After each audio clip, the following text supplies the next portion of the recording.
Oi, gente, bem-vindo a mais um programa Távola. Como vocês sabem, esse programa é para a gente bater papo, fundamentalmente sobre algum tema.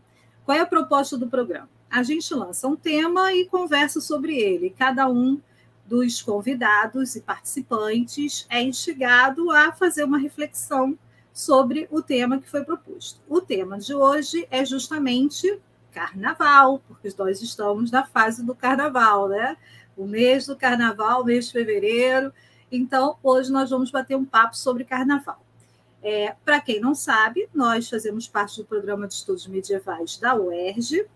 Nesse programa, nós sempre estamos aqui, eu, o Rodrigo e o Gabriel, e hoje nós chamamos uma convidada para lá de especial e querida, que é a professora Rosiane Rigas, para bater um papo com a gente sobre o carnaval, porque, conforme eu soube nos bastidores, ela é bastante entendida no tema, né?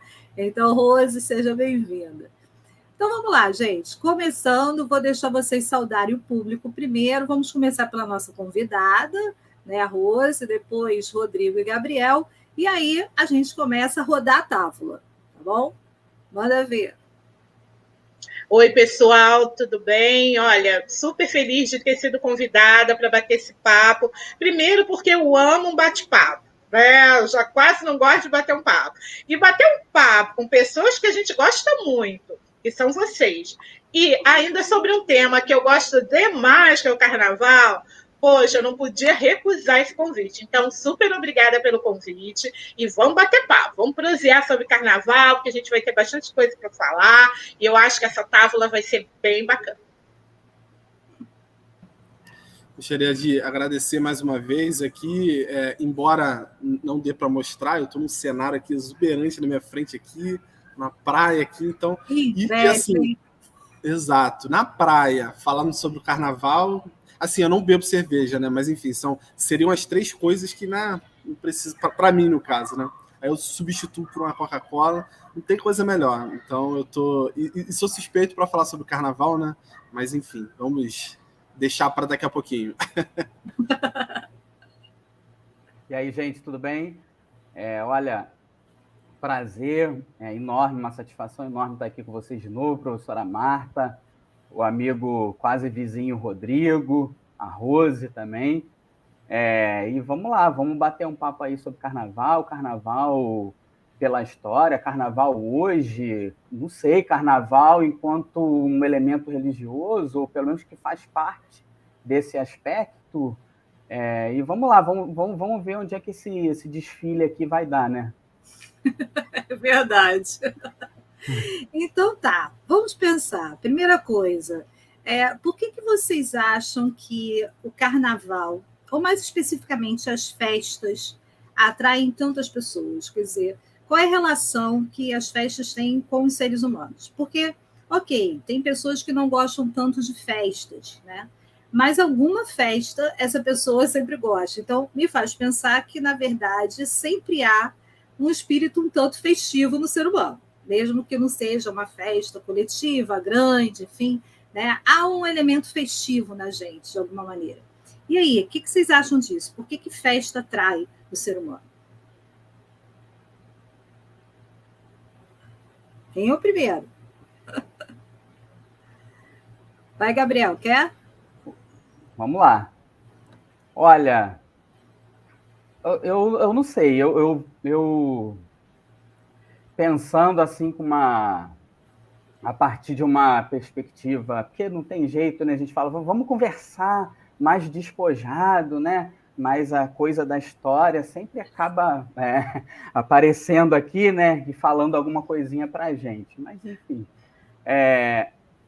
eu não sei, pensando historicamente, talvez, eu vejo muito as festas públicas, né? Vamos dizer assim, mas como também uma espécie de marcadores de tempo, talvez, também de distinção social, talvez, né? Só que, é claro, com o avanço da sociedade, avanço tecnológico, né?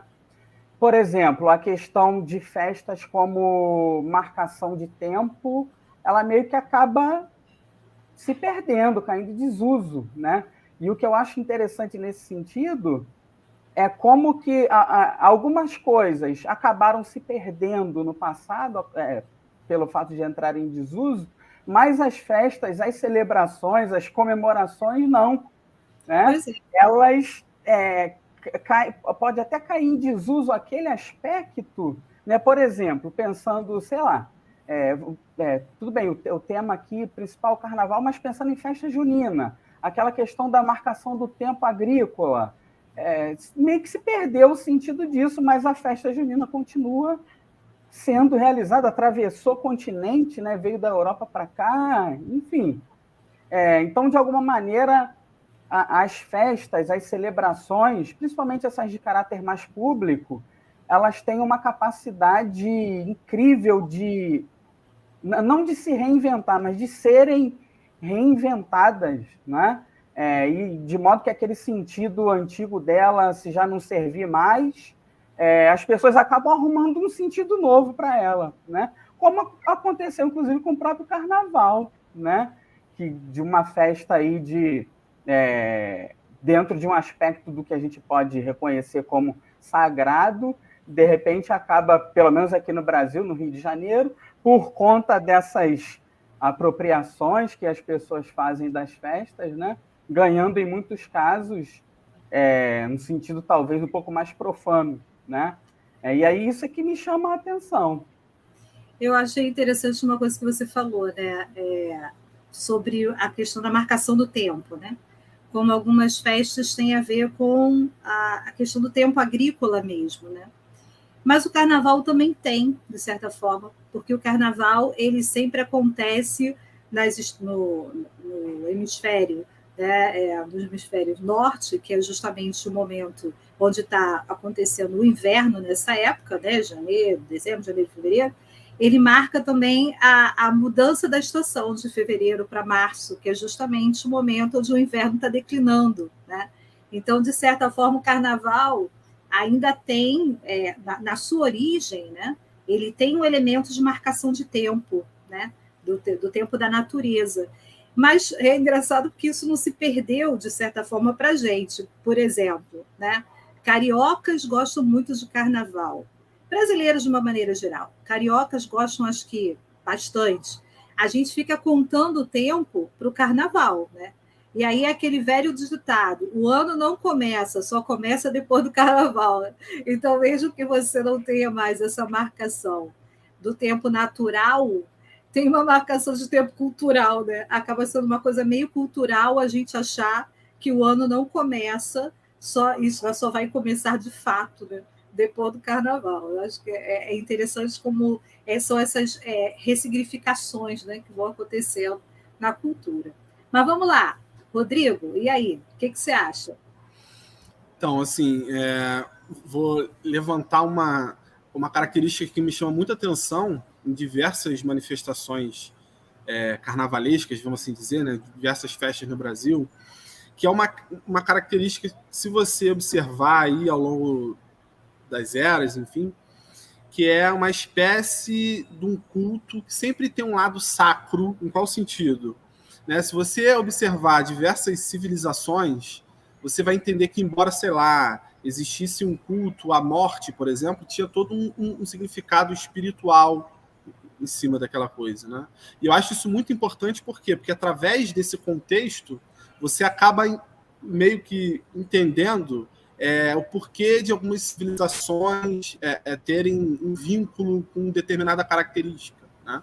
E aqui no Brasil, por exemplo, jogando mais para o nosso caso, a gente tem diversas manifestações que dialogam com a religião também, né? Seja ela qual, né? Você tem, sei lá, Folia de Reis, você tem o próprio Carnaval, você tem Maracatu, enfim, você tem diversas manifestações que, embora, né, a gente fala muito do profano às vezes, né, que é o que é observado por algumas pessoas, mas tem essa relação também com o sacro, né, vamos dizer assim. Eu acho essa característica primordial para entender né, sobre o que eu venho, embora num processo bem embrionário, mas na minha pesquisa, para mostrar que a questão religiosa, né, e aí eu digo aqui, no nosso caso, né, a questão católica, né, a influência católica foi muito importante para essa, abre aspas, para essa expansão carnavalesca aqui na América Latina, enfim, muito importante, né? É isso. É interessante que você está falando sobre a cultura religiosa, né? E aí, se você pegar, por exemplo, alguns textos medievais, que eu estava até pesquisando, né, para esse programa, né? Porque eu gosto eu gosto de me propor coisas que eu fico curiosa e vou pesquisar. E aí tem um artigo do professor Rivaí Macedo, José Rivaí Macedo, que ele faz uma comparação entre um fabliau, se eu não me engano, francês e anônimo do século XIII, que é justamente a Batalha da Quaresma e o Carnaval. E depois, essa mesma história foi apropriada por eu acho que é um clérigo espanhol, né, que escreveu aquele livro, O Arcipreste de Ita, se eu não me engano, que escreveu aquele Livro do Bom Amor. E aí ele faz uma apropriação, naquele período, já ele escreve posteriormente, desse fabliau e vai contando como meio que uma outra versão, né, da mesma história. Mas o que é interessante é que é justamente a batalha da Quaresma com o Carnaval. E aí, como é que termina a batalha? A Quaresma e o Carnaval estão brigando para ver quem vai controlar o tempo, né? E aí a Quaresma acaba ganhando a disputa e o Carnaval é obrigado a aparecer somente em determinada época do ano. Então, ele queria reinar o tempo inteiro, mas ele não pôde reinar, a Quaresma venceu e ele fica restrito a um determinado espaço do tempo.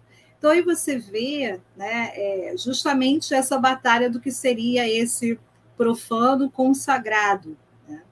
E até que ponto também o que a gente acha que é profano é, de fato, profano ou não foi instituído pelo sagrado. Né? Então, essa própria instituição do carnaval, né, como um período de tempo que antecede a Páscoa em 40 dias, não é isso? Me corrija aí se eu estiver errado, porque a minha cultura religiosa não é tão vasta assim, mas eu acho que é assim que se mede, né? Então, 40 dias antes da Páscoa, o Carnaval é justamente o período onde você vai ter, né, o tempo da Quaresma para se purificar para a Páscoa. Então, até que ponto, né, o Carnaval ele também não tem elementos da sua própria fundamentação que são religiosos e não necessariamente profanos, né? É o espaço do profano, mas é uma constituição religiosa. Né? Enfim, é para bater papo mesmo. Vai, Rose, o que você acha dessa questão das festas? Por que festas complementando um pouco que você disse, essa questão, né, do simbólico, né? O que simboliza, né? É isso, o carnaval simboliza o quê em relação à Páscoa? É isso, é morrer, você primeiro celebra, depois você morre para renascer para uma vida nova, né? É a vida nova, a Páscoa é isso, né? A passagem o quê? De um homem velho para um homem novo, uma nova criatura, né? Então, é uma festa repleta de símbolos, né? E eu acho que ela precisa coexistir, né? Até mesmo para dar sentido ao sagrado.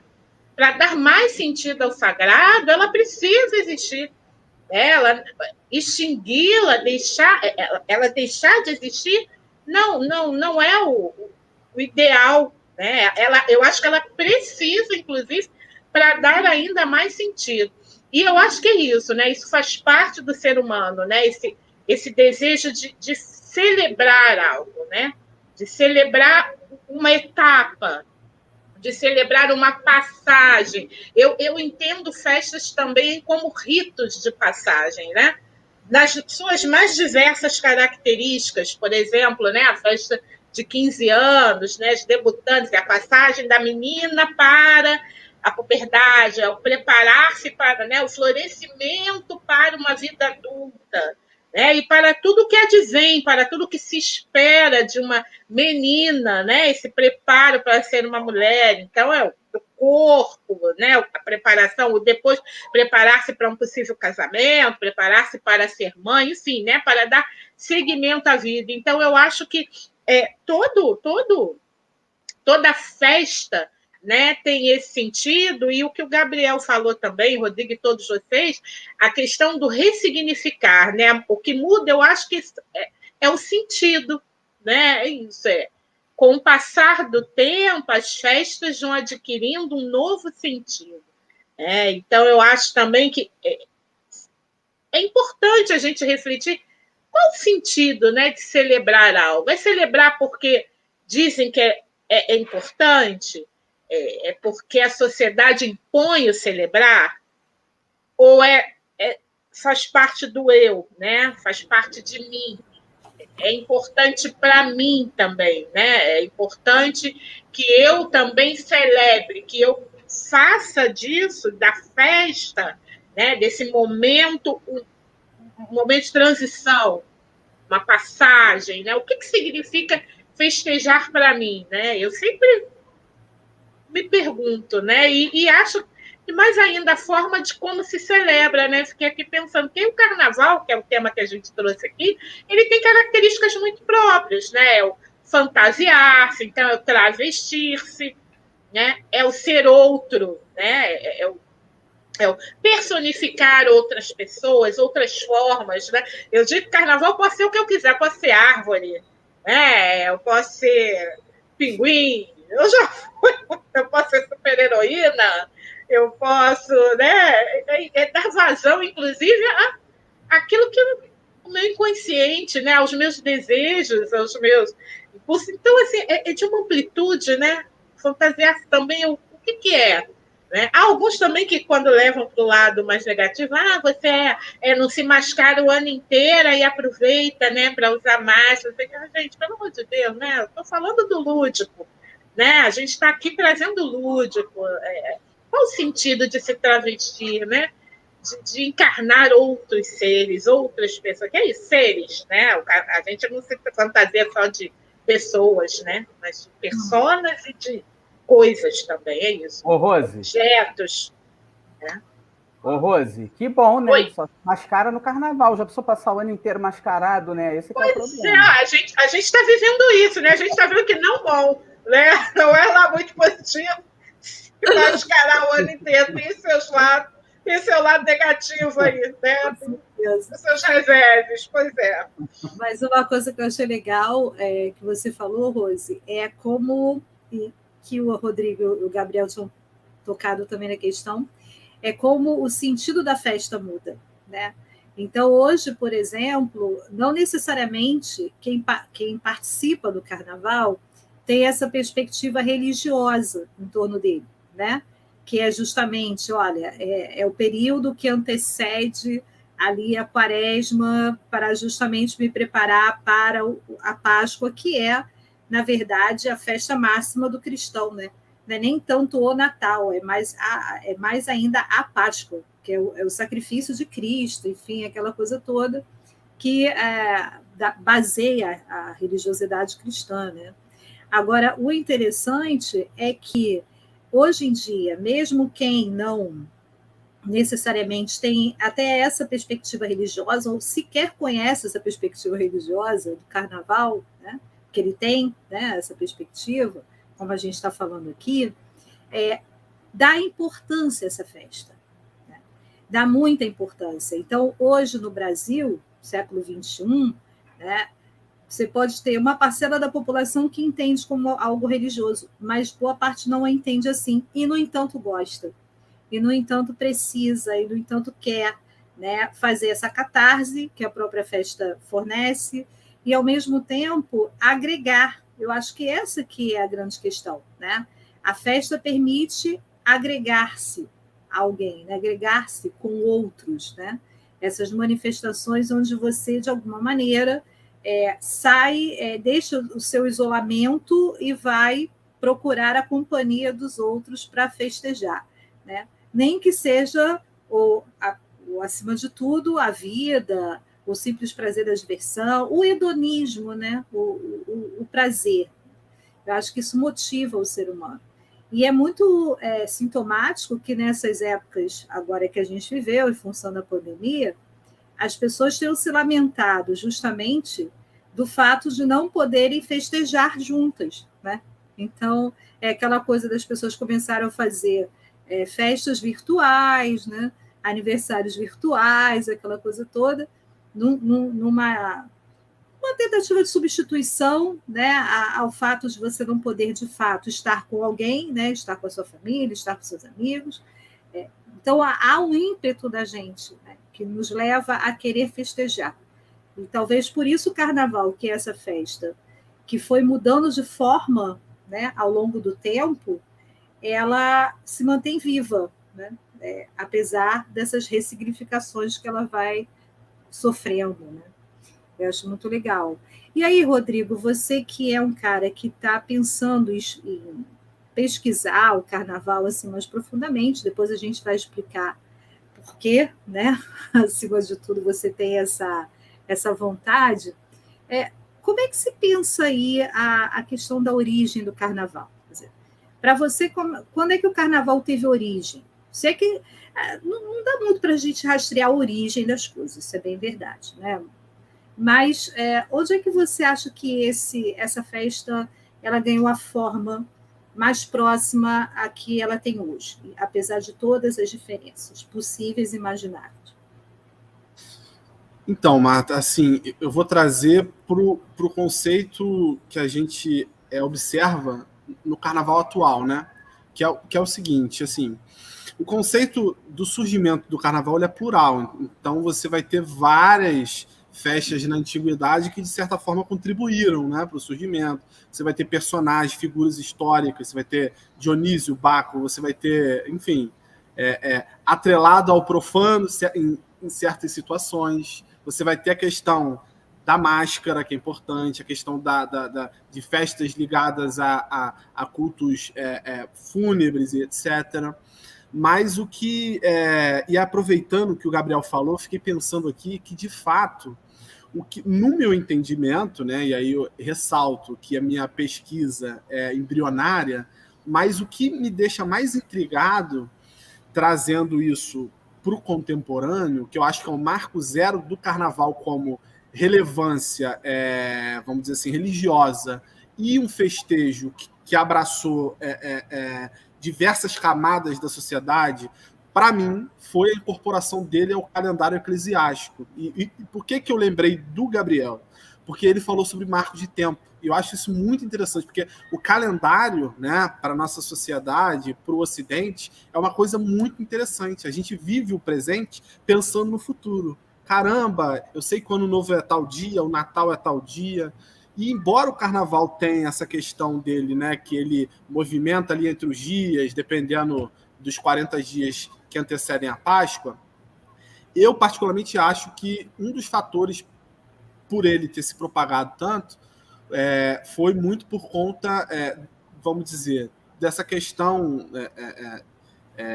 do calendário, né? E aí eu estou falando da igreja, da importância, e logicamente tem um processo, né, do colonizador, né, em sentido, principalmente pelas colônias latinas, né? Seja por Portugal, seja por Espanha, a ponto de você observar certas questões, certas festas, né?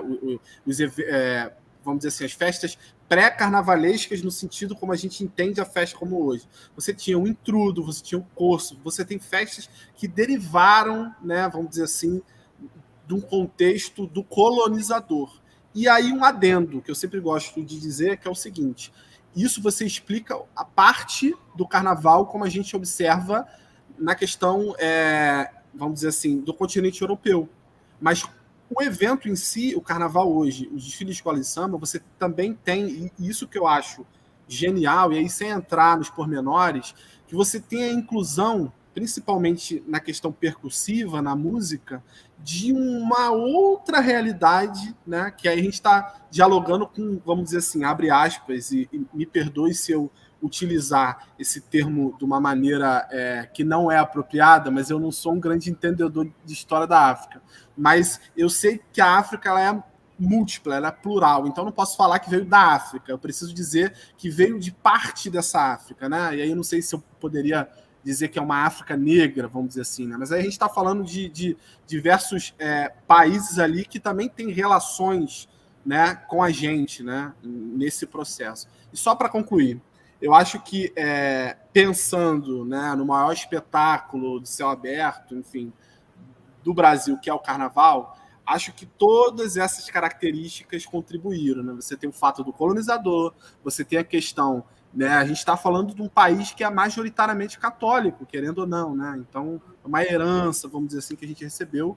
E você tem também a inserção de uma camada da sociedade que estava lá na base, né? Que eram os negros, os escravos. Você tem ainda, até hoje, isso aflorado. E, por fim, por isso que eu acho o Carnaval uma coisa tão interessante, porque ao mesmo tempo em que ele tem essas questões que vieram de um lugar, ele dialoga com o plural. Você tem negro, branco, pobre, rico, né? E aí a Rose pontuou muito bem essa questão de viver, vamos dizer assim, sem regras, né? Sem hierarquias, enfim.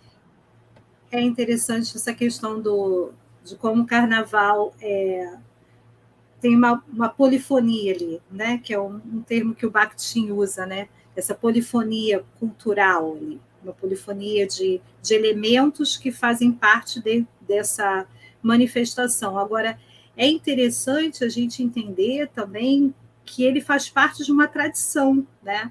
Uma tradição folclórica, uma tradição de uma cultura que a gente poderia chamar de cultura popular. Bom, usando o Bakhtin, a gente pode falar nessa cultura popular, né?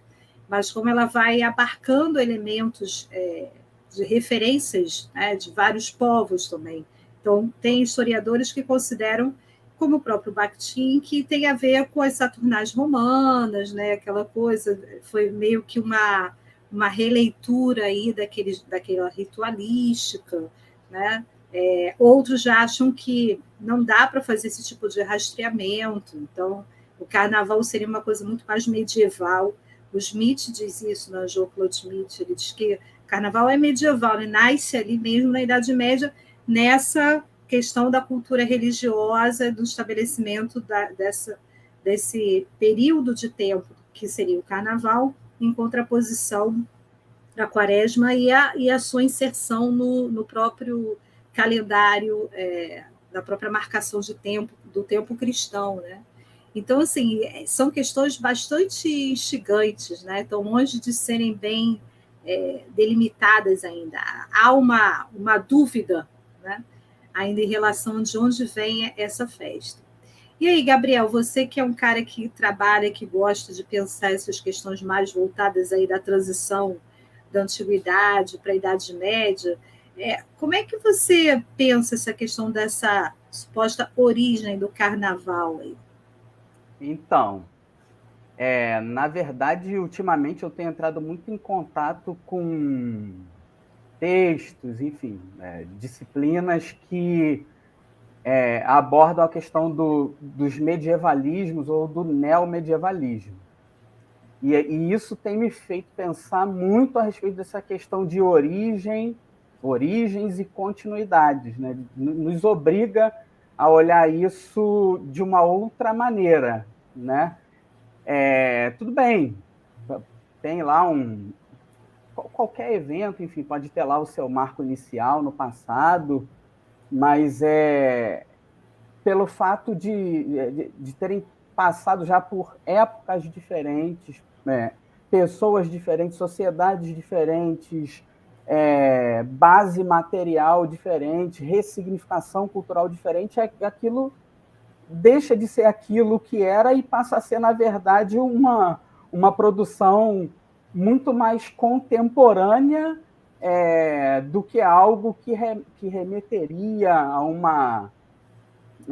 Que tivesse ligado tão fortemente assim a essa origem no passado. E o Carnaval é uma prova disso, porque, como a gente está falando aqui até agora, se origina de tantos lugares e em tantas épocas e a partir de tantas influências diferentes que o carnaval hoje creio eu, está muito longe de ser o que já foi em alguma época e para alguma dessas sociedades que a gente já comentou aqui, né? O carnaval como olhando como um objeto de estudo a partir de uma postura do neomedievalismo ou dos medievalismos, por exemplo, seria muito mais que uma continuidade, de um fragmento, de um ruído do passado que sobrou para a gente de alguma forma, seria muito mais uma forma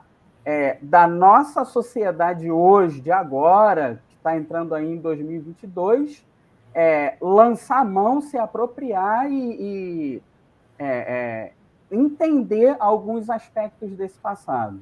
Eu não sei se consegui me fazer bem claro. Agora, a Marta falou dessa questão da transição de antiguidade para a Idade Média. O Rodrigo, quando estava falando, me chamou a atenção uma coisa que ele disse, que ele falou de uma das possíveis origens da questão da Grécia Antiga, lá de Dionísio, Baco, né? E aí ele falou essa coisa mais profana, quer dizer, profana para quem? Para a gente não, né? Profana para o cristão, porque se tem uma origem Dionísio, ela é totalmente sagrada, ela não é nada profana, né? Porque, né? Enfim, uma divindade cultuada lá. Então, é uma origem totalmente sagrada, né? E aí volta naquela coisa que a Marta falou, né? Que o Eliade também tenta desatar esse nó naquele livrinho pequeno. Eu acho que aquele livro tinha que ser bem maior, né? Porque verdade, só colocando coisa na nossa cabeça e não desenvolve o negócio. Aí a gente fica, chega no final, pelo menos eu falei, legal, comecei a ler isso aqui achando que eu ia conseguir saber, Rose, lembra? O que é eremita na Coreia? Eu peguei esse livro achando que eu ia chegar no final dele, rapidinho, moleza, né? Achando que eu ia saber finalmente o que era sagrado e profano. No final, fiquei meio que sem saber ainda. Por conta dessas questões, né? Uma outra coisa que eu pensei também, aí levando mais para uma ideia de Idade Média, ou do que a gente, enfim, entende por Idade Média, até depois, poxa, se vocês pudessem falar disso, que eu fiquei pensando, né? Do carnaval, e aí especificamente o carnaval de escola de samba, porque acaba tendo a questão do enredo, né, e da transformação desse enredo em fantasia, alegoria, enfim, especificamente desse carnaval de escola de samba e do próprio funcionamento dele, dos desfiles, o quanto desse carnaval da Sapucaí ou do Sambódromo de São Paulo, enfim, o quanto que ele é um canal de medievalidade, no sentido de que, poxa, olhando para a escola de samba, a gente tem, por exemplo, a heráldica, um monte de escola de samba usa animais como símbolo, as cores das bandeiras, os brasões das escolas, e até aquela coisa de uma espécie de uma batalha menos caótica, quando a gente pensa naqueles conflitos medievais, que você tem agora vão os arqueiros, depois aquela coisa mais bem organizada do que os conflitos contemporâneos, que são totalmente caóticos, né? Você tem ali aquela batalha totalmente organizada, vai a comissão de frente aí, vai o porta-estandarte, o quanto isso, de maneira muito visível, como essa questão da heráldica, ou nem tão visível assim, como esse carnaval da Sapucaí pode ser um canal de uma medievalidade aí que fica pairando, né? E também vejo o carnaval como, na verdade, carnavais, né? Porque, por exemplo, tem a questão popular, é evidente, você vai ali na pracinha, tem o bloco ali do sujo, batucando alguma coisa. Mas você vê o carnaval de desfile, os caras são acadêmicos, tá aí o Rodrigo, que está na universidade e que tem que fazer pesquisa e pensar uma série de coisas. Então, eu penso, na verdade, carnavais, né? E só para eu também não falar muito, eu fiquei pensando também nos países, eu fiquei pensando no não carnaval, ou seja, para a gente isso é uma coisa muito normal, né? Tá no nosso calendário, o ano só começa depois do carnaval. Agora, imagine em países que não tem carnaval, né? Tudo bem que eles, com certeza, têm as suas festas, né? Mas sem ser xenofóbico, aqui nem nada disso, né? Por favor. Mas imaginem a festa de marco temporal,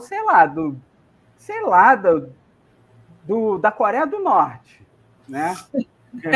Deve ter alguma festa lá rolando, né? Agora atividade, né? Imaginem esses países do não carnaval, né? Ainda bem que nós não somos países do não carnaval para a gente estar podendo debater o carnaval aqui hoje. Eu achei interessante que você falou sobre a questão do desfile, né?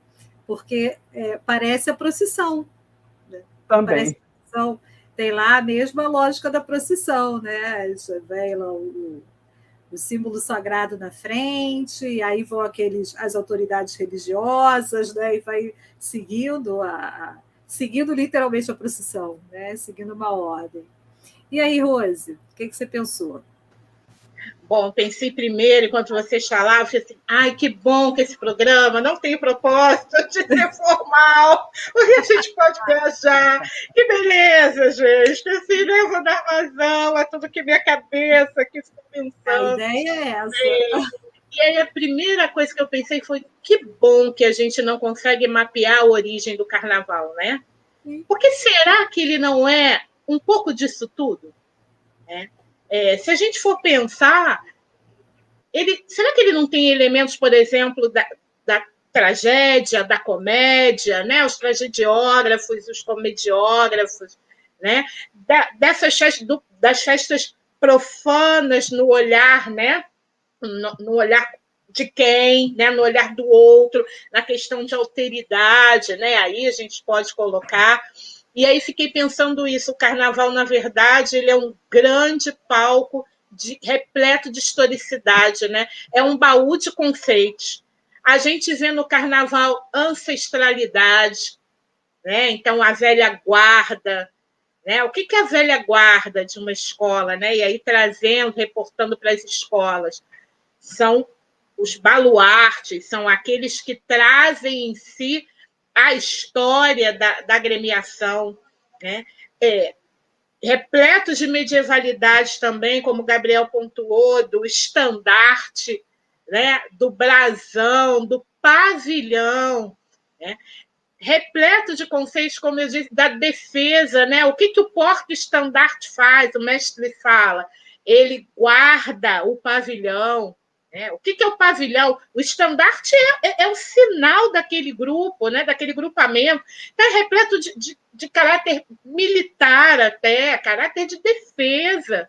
Né? A armação, né? A concentração, antes de começar a desfilar, concentra-se. Né? O nome desfile. Você tem uma ordem estabelecida. Não é de qualquer jeito. E se fugir daquela ordem, perde-se pontos, é isso, é penalizado. Então, existe uma ordem estabelecida também, uma ordem social estabelecida naquele grupo, naquilo que se chama escola de samba, naquela estrutura institucionalizada, não só no sentido lúdico, como muitos pensam, né? Que está ali só. É isso, no cara. São 4 dias de catarse total, são 4 dias em como eu posso me travestir de várias coisas, eu posso dar vazão, né, à minha imaginação, mas não, ela tem uma ordem estabelecida, né? E que os que concordam em pertencer àquele grupo devem estar cientes de que devem cumprir essa ordem, né? Então, em meio, inclusive, ao caos, e aí usando outro conceito, então, em meio a tantos dualismos dentro da escola, dentro do carnaval, existe uma ordem, né? Então, mais uma vez, né, o quão necessário, talvez seja também festejar dessa forma catártica, porque dentro do caos, após o caos, a ordem é estabelecida. Agora, a pergunta que fica também, assim como o Gabriel provocou, em questão do sagrado e profano, profano para quem? Aí a gente se pergunta, é caos para quem exatamente? A quem interessa propagar, difundir a ideia de que o carnaval é caos, é propagador do caos, é propagador de desordem, é propagador da barbárie, e talvez seja um dos maiores traços de medievalidade, né? Que a gente possa enxergar também, né, Gabriel, dentro do carnaval. Assim como era a Idade das Trevas, né? Cheio de bárbaros e barbáries, né? Do que saiu de bom da Idade Média, né? Só barbárie, barbaridades, coisas horrorosas, né? O povo, inclusive, para falar hoje de coisas negativas que ocorrem na nossa sociedade hoje, medieval, Idade Média, Idade das Trevas, né? Abre a boca, enche a boca para falar isso, mas para quem, né, o caos? A quem interessa falar que é caos? A difundir essa ideia de caos, né? Quando, na verdade, não. Então, acho, inclusive, isso, o carnaval ele é repleto de historicidade, ele é um conjunto, eu acho, também de arte e filosofia, que só aqui a gente falou de arte, de filosofia, de aspectos filosóficos, a gente falou de culturas, né? E aí, quando o Rodrigo falou né, dos ritmos, do ritmo, porque a gente também precisa entender, e a gente hoje já tem estudos que falam sobre isso, que não é só, né, essa influência africana, né, do continente africano, dos povos que vieram de lá, originários dali, daquelas várias nações, não só dali, mas também dos negros que interagiam aqui nos países da América Latina. Então, vamos trazer, inclusive, né, da América Central para baixo. Então, e, inclusive, nas inter-relações das fugas intercontinentais, né, internacionais de escravos. Que existem estudos sobre isso, né? Que as pessoas, quando pensam em fugas de escravos, são só os quilombolas, né, os quilombos. Não, existiram também fugas internacionais, que eu quero dizer, entre nações, né? Saíam do Brasil e iam para outros países, como Uruguai, como Peru, como Argentina, que, embora alguns queiram negar que não existiam, eles existiam. Existem documentações que tratam disso, que relatam, inclusive, questões diplomáticas tratando disso, porque eles fugiam para países onde a escravidão não existia mais, mas eles aqui tinham status de escravo. Chegava lá, eles eram livres, alguns faziam comércios, constituíam famílias, e aí como é que ficava isso? E aí, quando o senhor deles aqui, né, reivindicavam a volta, não, mas ele aqui é cidadão, ele aqui, inclusive, gera renda, ele aqui constitui-se em um ser produtivo. Como é que a gente vai devolver? Então, são questões, né, que abrangem, eu falei de outras coisas aqui, mas para falar dessas interações, né, e que a gente precisa também tirar o elemento negro, né, brasileiro da caixinha. Ele também se interrelacionava com outros negros, né? Então, negros, negritudes, carnavais, em suma, não existe unidade, né? Não existe homogeneidade em absolutamente nada. Carnaval é isso também, essa miríade, né? De que não existe fundamento, isso origem de nada. Tudo, isso que eu acho também sensacional, a capacidade de dar forma a isso, né? Ou através do tempo. É isso. A partir de vários povos, de várias civilizações, de vários lugares do mundo. E a gente aqui tratando do nosso, porque é no nosso que nós estamos inseridos. Mas pensar é isso, que o carnaval ele não tem origem somente aqui ou ele acontece somente aqui? A África, por exemplo, há carnaval em Cabo Verde, né? Há carnaval em alguns países do Caribe, há carnaval no exterior, né? Carnaval histórias de época, que chamam, carnaval na própria América Latina do Sul, em outros países também. Né? Então, eu acho que bom que não se pode encaixotá-lo, porque ele realmente é essa caixa de Pandora. E eu realmente, desculpa, mas é isso, essa caixa de Pandora, essa minha mente agora. Né? Porque eu acho que é isso, eu acho que é um pouco disso tudo, né? É um pouco de arte, filosofia, história, religião, religiosidade. É. E de Idade Média. Uma coisa de isso. É essa a questão, né? Fala, Gabriel. A gente pode não ter certeza de muita coisa a respeito do carnaval, mas uma coisa a gente tem certeza: o Rodrigo vai ter um trabalho para, quando chegar nessa parte da pesquisa e da monografia dele, aquele capítulo lá de teoria sobre o carnaval, conceito de carnaval. Isso a gente tem certeza, Rodrigo, você vai ter muito trabalho. Tão trabalho quanto botar um carnaval na rua, hein? Mas, cara, a gente está aqui para te apoiar, tá? Você não está sozinho. A gente está aqui, ó, te dando a maior força e aqui doidos para ler, né? Depois, no final, para lermos aí o produto, porque vai ser certamente um produto de muita qualidade. A gente está aqui ansioso para ver. E eu gostei o seguinte, que por mais que a gente não... e a gente não tem mesmo como definir a origem de nada, isso cada vez fica mais claro, né? Eu acho que é bacana justamente esse o trabalho do historiador, é entender o limite do objeto que ele está trabalhando. Então, mais do que se preocupar em buscar origens de alguma coisa, né? Entender dentro do contexto, né? Em que contexto isso surgiu, né? A partir de que propósitos, né? Relacionado aqui a que elementos da sociedade. Esse que é bacana, né? Então, o Rodrigo realmente vai ter bastante trabalho e nós vamos estar aqui para ajudar ao máximo possível para desvendar um pouco mais para a gente. E é bacana, quando a gente pensou esse programa, justamente não ter nenhuma finalidade de chegar a conclusão alguma, mas simplesmente deixar as ideias fluírem, né? E isso que é legal. E aí, enquanto vocês estavam falando, enfim, a gente está falando de carnaval, e alguns elementos marcam bem o carnaval, independente da época, né? Independente do local, alguns elementos marcam o carnaval, né?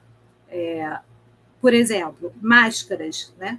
A Rose está falando da necessidade catártica de se transvestir de algo, né, no carnaval, de poder ser, sei lá, uma árvore, como ela mencionou, um animal, né?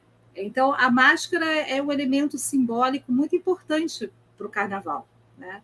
E, ao mesmo tempo que ela tem toda essa possibilidade de catarse, ela também pode ser teologicamente, né, na perspectiva da igreja medieval, algo complexo, e por isso mesmo ela foi condenada pela igreja, né? O uso das máscaras, porque só Deus poderia, na verdade, Deus é um ser absoluto. Se o homem vai se transvestir de algo, ele está comprometendo a própria imagem de Deus, porque o homem foi feito à imagem e semelhança de Deus. Olha que interessante. Então, a ideia da similitude, né, não pode ser de alguma forma depreciada. Daí as máscaras serem algo que a igreja condenava, e principalmente dentro da esfera dessa festa, que depois foi chamada da festa da carne, como posteriormente, né, ela acabou sendo entendida, essa lógica de você querer se parecer com alguém que você não é, né? Ou até, de certa forma, mudar de aparência sexual, né, ou de gênero, um homem se vestir de mulher, uma mulher se vestir de homem, né, ou mesmo de um animal, que aí seria até mais condenável ainda, como um ser humano, né, que foi feito à imagem e semelhança de Deus, pode se transvestir de um animal, né? Então, são esses elementos, né, que a gente percebe dentro da teologia do século XII, do século XIII, né, principalmente, que vão tentando, de alguma maneira, regrar, né, essa manifestação, essa festa que é o carnaval, e os objetivos, né, e as justificativas, na verdade, teológicas que existem por trás disso são bastante interessantes, né? Eu pensando, por que eles negavam o uso das máscaras? Né? Por que a igreja se colocava contrária a esse elemento? É porque tem uma explicação teológica que, até certo ponto, na visão deles, é razoável, né? Mas é importante, né, a gente entender esses elementos simbólicos. Então, pensando nisso, que elementos simbólicos do carnaval vocês destacam? né? Muito vocês já falaram aqui, mas eu queria só que vocês pontuassem, né, alguns elementos que vocês consideram, cada um pontua um elemento que considera fundamental no carnaval. Eu, por exemplo, pensei nas máscaras, né? E você, Rodrigo, pensa em quê? Um elemento medieval, um elemento simbólico, não necessariamente medieval, mas simbólico do carnaval. Olha, na verdade, teria bastante coisa para falar, seria difícil pontuar uma em específico, mas eu, assim, para adentrar nesse contexto medieval e dialogar com depois, eu acho duas características muito importantes no carnaval, como a gente observa hoje, porque o carnaval hoje, pensando pelo viés artístico, você tem uma questão muito atrelada à indumentária, né? Então, na minha concepção, e aí a gente tem todo um contexto histórico, né, nos usos da indumentária, do porquê, na história da moda, vamos dizer assim, né?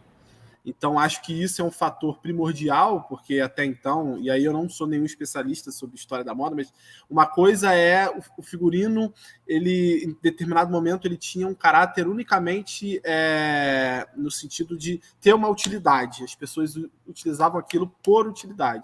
E depois ele passou a ter outras características, né? Hoje em dia, no carnaval, você não pensa um desfile de escola de samba, por exemplo, sem o uso do figurino sobre o prisma de representar alguma coisa. Então, por exemplo, e aí, só para pontuar algo que o Gabriel disse que é muito importante, que aí cabe o papel de quem desenvolve um carnaval, quando você fala sobre, sei lá, vou falar sobre o rei fulano de tal, você tem que entender quem foi aquele rei, aquele contexto, como é que aquele povo se vestia, quais cores usava, porque às vezes tem questão de, não, eles usavam a cor X porque tinha relação com a família tal, entendeu? Então, acho que, falando sobre esse elemento, acho que a indumentária é muito importante, é um símbolo para você conseguir fazer entender sobre algo, né? Eu falaria sobre a indumentária. Tem mais coisas, mas vou deixar para vocês falarem isso, eu não vou prolongar muito. E você, Gabriel?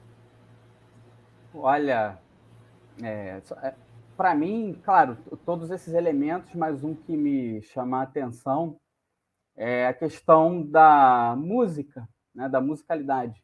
Tanto e também, claro, da dança, né? Da música, acho que não é meio complicado nesse sentido de carnaval falar de música sem falar da dança também, né? E tá aí, apesar das sucessivas apropriações e ressignificações que essa festa foi tomando ao longo do tempo e pelas sociedades que ela transitou, essa questão da música, né, está sempre bem atrelada. Até lembrando do nosso último encontro que a gente falou de jogo, né, tem um determinado momento no jogo Assassin's Creed 2 que justamente a missão se passa no Carnaval de Veneza, né? Ali naquele período do Renascimento, enfim. Então, aparece essa questão das máscaras e da música também. Claro, uma outra musicalidade completamente diferente, a musicalidade, a dança, né, da nossa aqui, do nosso carnaval, mas sempre presente também essa questão da musicalidade e da dança. Quando a Marta estava falando essa questão da máscara, eu acabei pensando em outra coisa também que, como a Rose falou, né? Que bom que aqui a gente pode realmente pensar, não precisa lembrar de referência, página, autor, e nem precisa falar em cima do que algum autor falou, né? A gente pode simplesmente pensar. Uma coisa que a Marta falou da máscara, né? Da justificativa eclesiástica para o não uso da máscara, né? Eu acabei também pensando numa questão que, claro, apesar dela ter falado já lá do finalzinho, né, da Idade Média, século XIII, enfim, a gente sabe que o período seguinte foi o período do Renascimento, onde os caras se reapropriaram de elementos da tradição pagã greco-romana. E aí acaba esbarrando numa coisa que acho que foi a Rose que falou também, a questão do teatro, né, da tragédia, da comédia, do uso de máscara naqueles eventos, né, de fantasias, né, de indumentária e de questão de musicalidade e de dança também, e justamente para se travestir, né? O homem fazia papel de mulher. Então, como que, na verdade, essas justificativas, né, como essa que a Marta colocou, elas são... quer dizer, as pessoas passam a agir dessa ou daquela maneira a partir daquela justificativa, mas que, na verdade, aquela justificativa é um ponto de contato por conta de elementos conflituosos ou contrários que já passaram, né? Então, isso me chamou bastante atenção também. Pensar nesse século XIII aí, talvez como já alguma coisa que estava respirando já algum ar de renascimento, ou algo pelo menos desse tipo aí, e as autoridades constituídas, né, na esperança, na tentativa de manter ali o status quo, tentando justificar de alguma maneira. Né? Mas, para mim, a questão da música, né, música e dança é uma questão simbólica bastante marcante assim, para o carnaval. Imagine eu lembro que teve um desfile aí, Rose e Rodrigo, que devem saber. Aconteceu naquele ano alguma coisa com enchente aqui no Rio, e, se não me engano, acho que foi Império Serrano, e eles foram desfilando, só morreu gente à beça lá da comunidade, e, se não me engano, foram desfilando só com marcação de surdo, né? Enfim, imagine um carnaval sem música, né? E sem dança, né? Mas lembrei desse fato aqui também. Aí vocês me corrijam aí se eu errei a escola ou errei o que aconteceu. Só duas coisas para pontuar antes da gente passar para a Rose. A questão da vestimenta, né, da indumentária que o Rodrigo falou. Imagina como devia ser diferente a época do carnaval lá na Idade Média, onde as pessoas podiam usar máscaras e roupas que não necessariamente eram aquelas que elas usavam no dia a dia. E essas roupas marcavam, na Idade Média, muito clara a distinção hierárquica, né, dos grupos. Né? Então, é uma época que você pode, sei lá, se vestir de bispo, você pode se vestir do que você quiser, né, não sendo uma figura do seu próprio status social, né, do seu próprio grupo social. Esse elemento transgressor é bem interessante.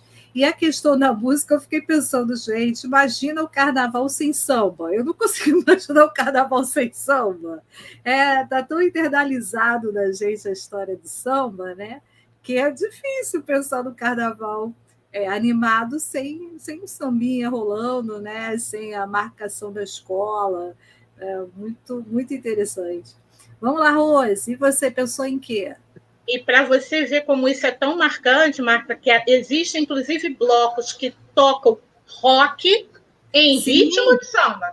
Eu adoro então, esses.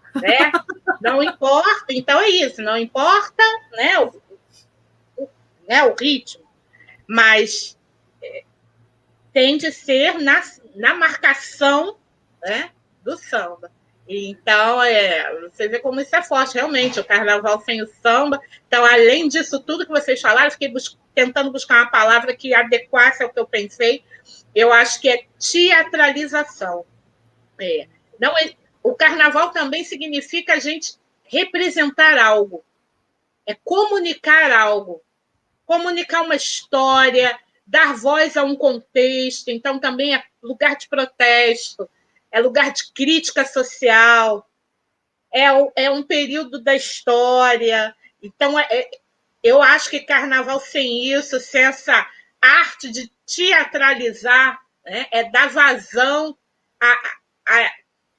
àquilo que está dentro da gente, né, a gente poder expressar, quer seja sambando, quer seja cantando um samba que tenha uma letra ali que traz exatamente o que a gente quer dizer, né? Daí quando a gente canta, explode o coração, eu quero explodir meu coração, eu quero o quê?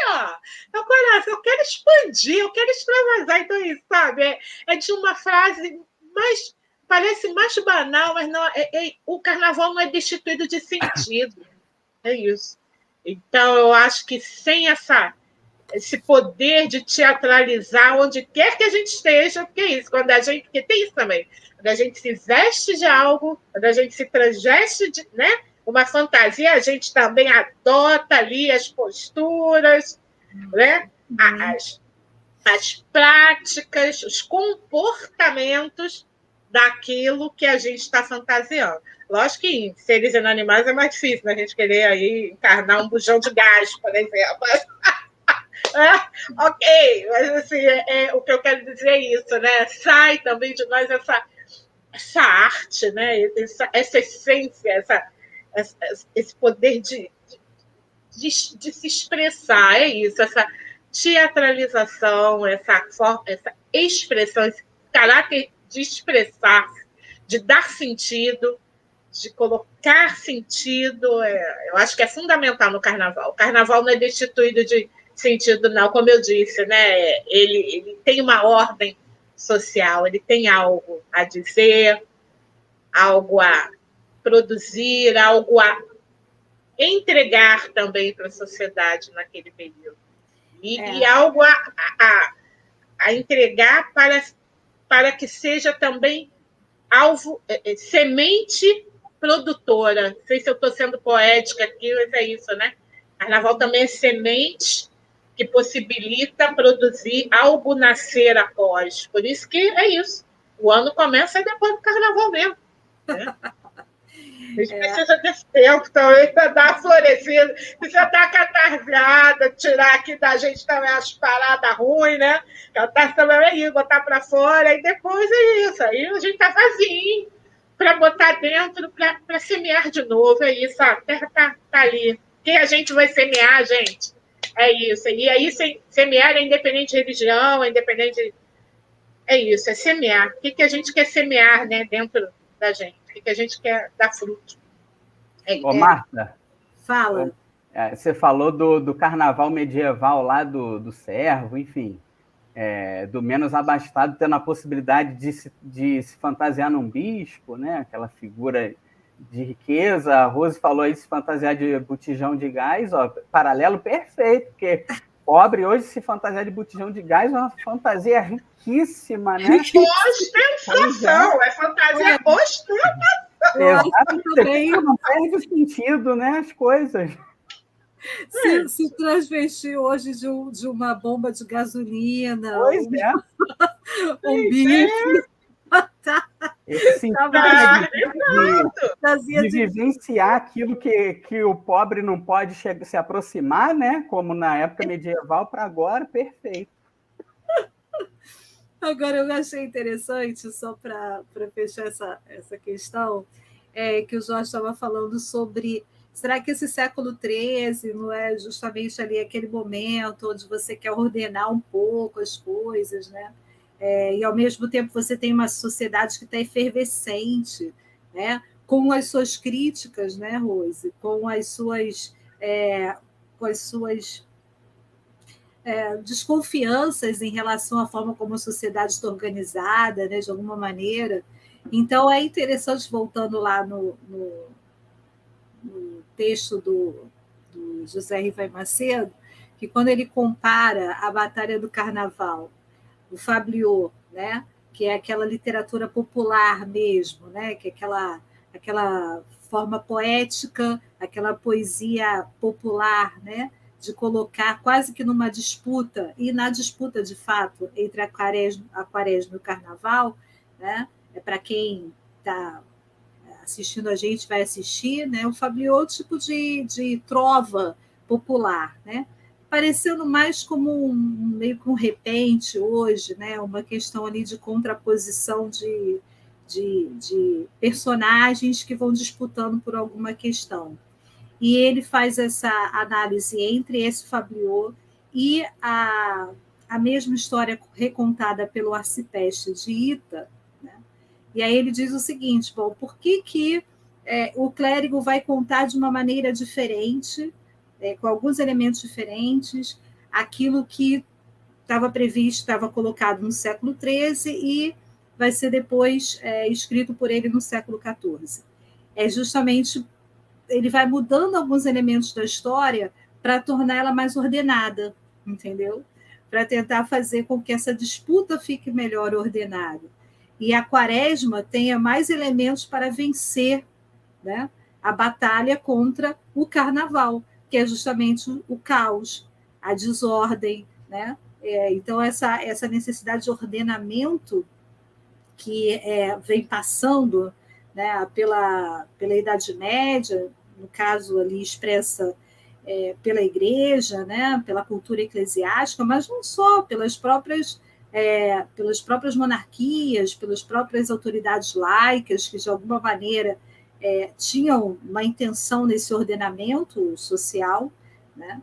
Então, como isso também vai, de certa forma, jogando para a contemporaneidade, né? Como o carnaval também ele vai entrando num processo de ordenamento, que aí já não é mais necessariamente ordenamento eclesiástico, né?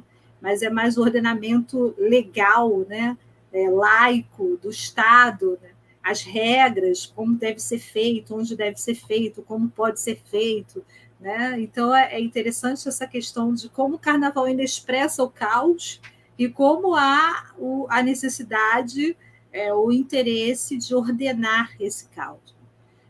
Bem, bem bacana. Aí dá para voar, enfim.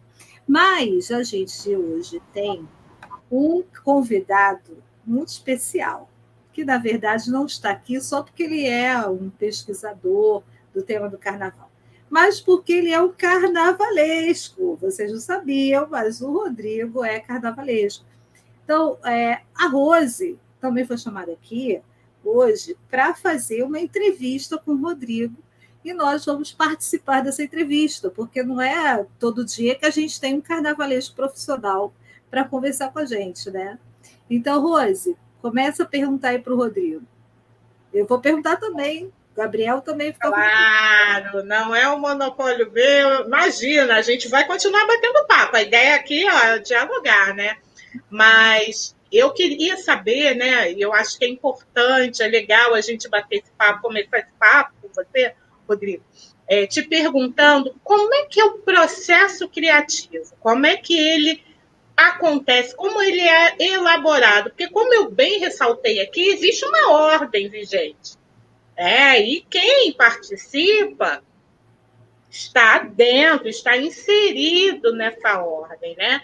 Mas eu não vou nem falar, né? A gente talvez possa falar, talvez na sua fala, é lógico que isso vai passar, né, pelo ordenamento da escola de samba, em termos de como ela se constrói esse mecanismo, mas eu queria saber especificamente como é que o Rodrigo pensa em dar concretude a um enredo. Isso é, como é que sai daqui e vai para a avenida, aquela coisa linda, né? Aquela miríade, aquele show de cores, luzes e fantasias, no qual eu me acabo, eu particularmente. Não me canso de estar, né? É de sexta a terça-feira, eu tô lá, né? Me fantasiando, é isso, de tudo que me for possível. Então, como é que é isso? Como é que você pensa um enredo? 2022, o enredo vai ser esse. Ele é pensado só por você, e aí você partilha com outro, ou ele é pensado por vários, e aí você quem dá forma? Como é que é isso? Conta aí pra gente. Rodrigo, antes disso, fala aí quais são as escolas onde você atua como carnavalesco. Faz assim um resuminho aí da tua trajetória para a gente. Isso. E para finalizar, antes de você falar, querido, deixar aqui claro, gente, que assim como tem gente que sonha ser muita coisa, já que a gente está falando de carnaval, eu sonho, né? Um dia, quem dera eu fosse carnavalesca, para dar vazão a toda essa imaginação, porque vocês imaginem, se eu destilando já sou, né? Uma louca, né? Uma deusa, uma louca, uma feiticeira, imagina, né? Carnavalesca, mas é isso, né? Vem, Rosiane, segura o cabresto. Tá só no campo do sonho mesmo. Então, fala aí, carnavalesco, pra gente. Então, vou tentar ser um pouco didático, porque nem todo mundo entende, né, o contexto do processo do carnaval. A questão é que o enredo, na verdade, ele é um fruto, ele é praticamente um trabalho acadêmico, que a gente tem que elencar fontes, né, ter uma ideia do que se fala. Então, por exemplo, no meu caso, o enredo desse ano é Irmã Dulce, então eu tenho que entender, primeiro, se eu estou propondo uma biografia, vamos dizer assim, eu tenho que unir elementos, né, ir direto à fonte, vamos dizer assim, né, para contar a vida dela, né? Então, nesse caso específico, entra em contato com algumas pessoas que conviveram, ou enfim, com as obras dela, com o acervo que ainda tem, né? Coisas, objetos pessoais dela. Mas, e aí eu pego também um gancho aqui para falar, todo carnavalesco que se preze, Rose, geralmente a gente tem alguns enredos engavetados, né? Que é o seguinte, eu tenho coisas que eu quero falar.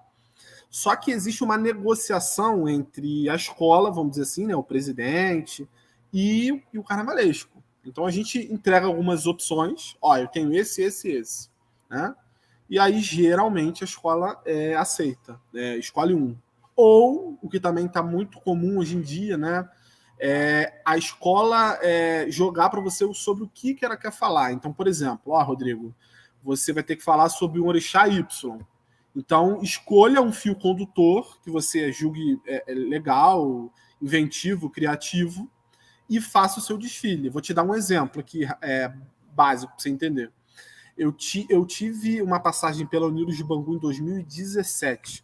A gente desfilava no grupo B na época, que era o grupo que ascendia a Sapucaí, né? Fomos campeões, a escola subiu e até hoje permanece na Sapucaí. E naquele ano chegou até mim a seguinte situação: olha, Rodrigo, a gente precisa falar sobre Xangô, a gente precisa ter algum elemento que tenha ele incluso no enredo, né? Porque aí tinha a questão espiritual do patrono da escola e tal. E eu cheguei para ele e falei, cara, como é que você quer que eu faça essa inclusão? Eu posso ter a liberdade de incluir ele num enredo mais amplo, enfim, ou você quer tipo uma pegada mais afro e tal, etc. Ele falou, não, pode fazer o que você quiser.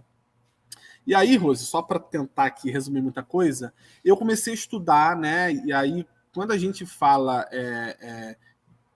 de religiões de matriz africana, coisa do tipo, acredito que seja uma dificuldade muito do historiador ter documentos, ter acervos, porque é uma cultura um pouco diferente, você ainda conta com a cultura oral, né? Aquela questão da ancestralidade, o papel, assim, sem querer dizer que isso responde o todo, né? Mas você tem a figura do griot, você tem várias situações. Você tem uma coisa que uma coisa você entender o candomblé em África, outra coisa você enxergar isso no Brasil, porque tem muitas diferenças, né? Só como uma curiosidade, o panteão de orixás nosso aqui é muito inferior ao que existe lá. Lá existem centenas de orixás cultuados. Aqui, se eu não me engano, a gente tem entre 16 e 17. Em suma, eu comecei a estudar, ler algumas coisas, o que eu podia fazer, e aí eu achei o que a gente chama de fio condutor no carnaval, que é o seguinte, eu ter uma grande, vamos dizer assim, um grande motivo para levar aquilo para a avenida, né? Então, o que eu estou escrevendo vai seguir essa lógica. E aí eu falei, vou fazer um enredo sobre fogo, porque o fogo é um elemento de Xangô, assim como de outros orixás. E aí eu vou contar a história do fogo desde o surgimento da humanidade, do homem da pedra, etc., blá, blá, blá, até coisas, e aí você vai trazendo elementos, né, através de pesquisa, até coisas mais folclóricas, por exemplo, Botafogo, um time de futebol. Por que se chama Botafogo? Existia um navio, uma embarcação, que aí, enfim, né, tem todo um trabalho por trás disso. Então foi uma outra coisa também, que foi uma outra ala nossa, a queima de fogos, né, em Copacabana. Então, né, tem relação com fogo. A questão do Habemos Papa, e o nome do enredo era Onde há fumaça, há fogo, tá? Era justamente por isso. Então, assim, você pensa no fio condutor.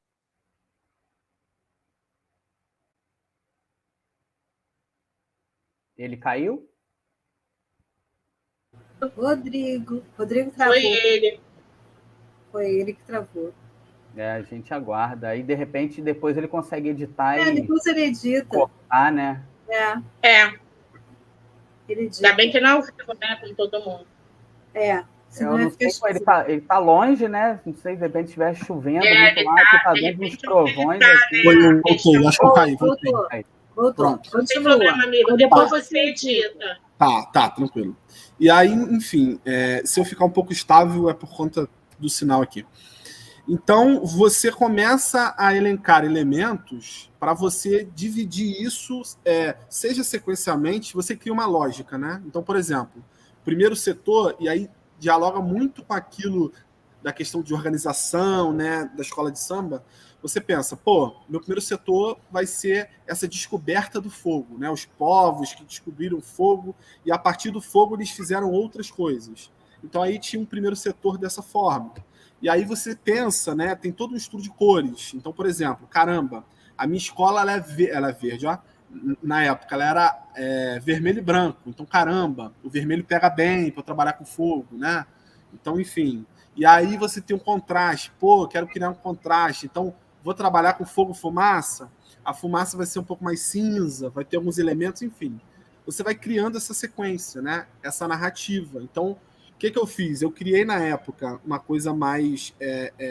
uma linha temporal, né? Descoberta do fogo, até os usos que a gente tem sobre coisas hoje em dia, né? Os fogos de artifício, o clube de futebol, enfim, a importância do fogo, né? E aí como combustível, carvão, etc, blá, blá, blá.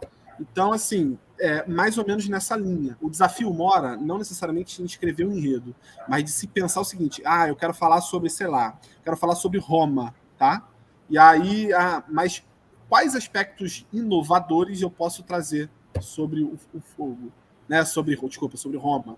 Porque senão vai ser uma coisa, sabe, que você tem que sempre pensar que o público, ele avalia o seu enredo. Então você tem que trazer essa didática, né? Porque senão fica difícil, né? O carnaval ele tem muito disso. Você tenta traduzir tudo que você está propondo para a galera entender.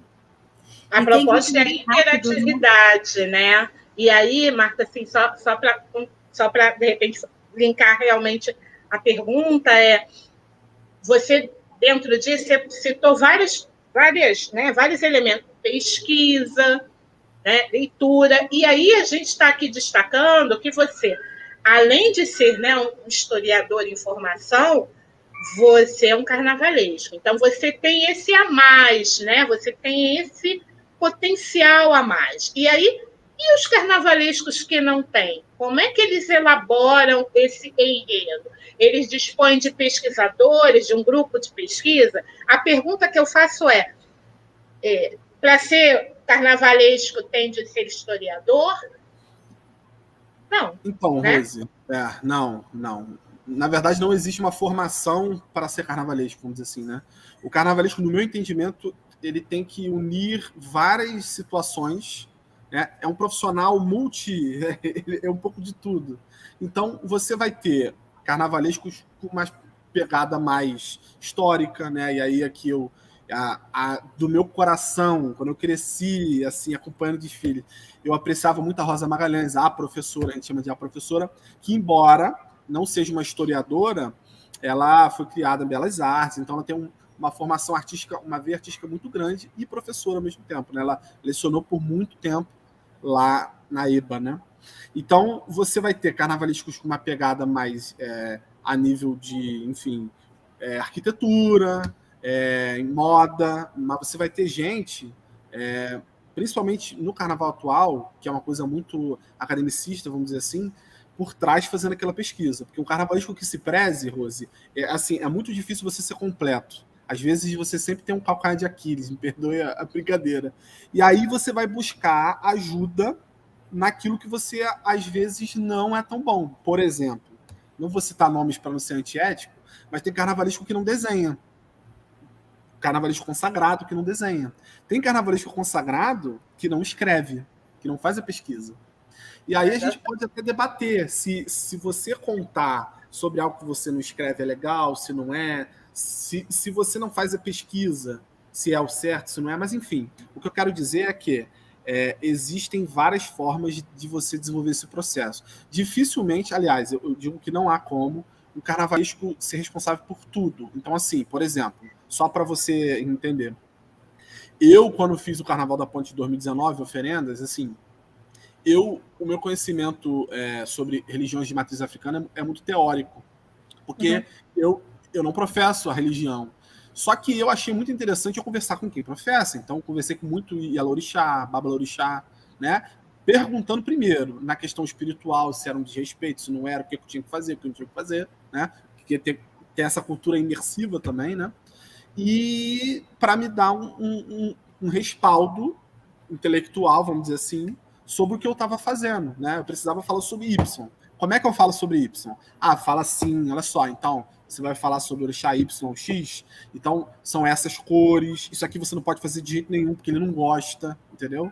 Você não pode utilizar isso no carro para figuras femininas, porque ele não gosta. Tá entendendo?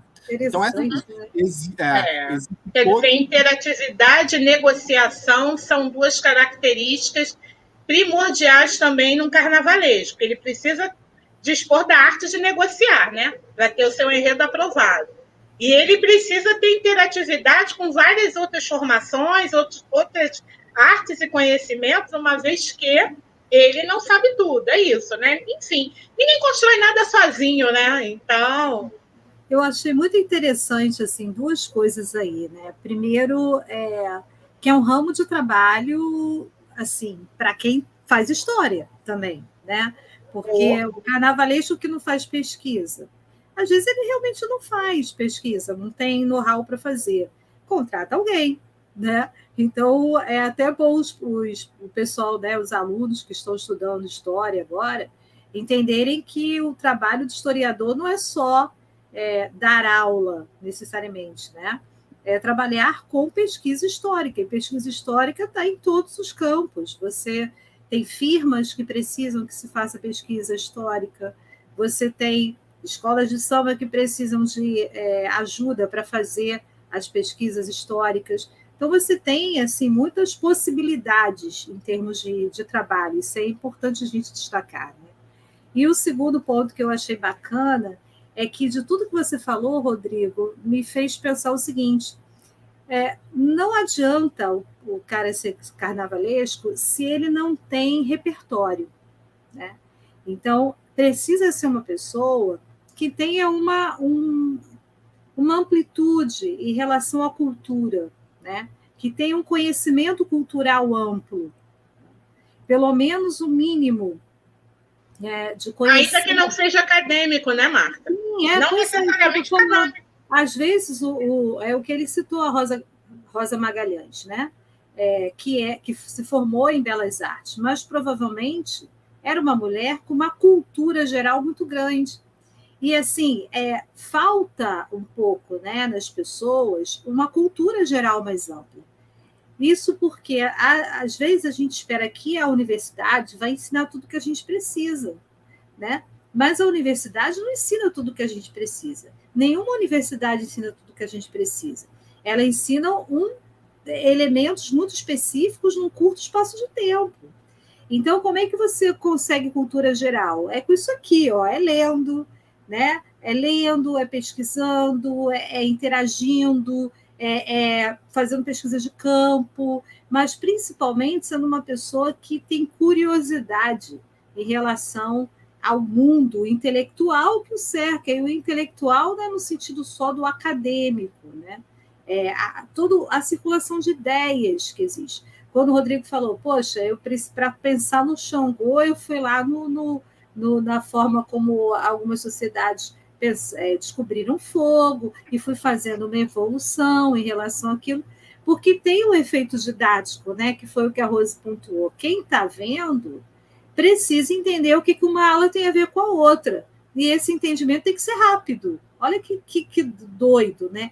Você precisa pegar uma coisa muito complexa e transformar numa mensagem visual bastante objetiva, para que quem esteja assistindo em casa, ou lá na Marquês de Sapucaí, enfim, consiga entender o que você quer dizer, né? Então, realmente, é uma coisa fascinante. E que, sim, né, pressupõe que a pessoa vai ter essa habilidade de conseguir pegar algo que é complexo, e entender que é complexo, primeira coisa, transformar o que é complexo em algo visualmente atraente para poder fazer com que o público tenha tanto a experiência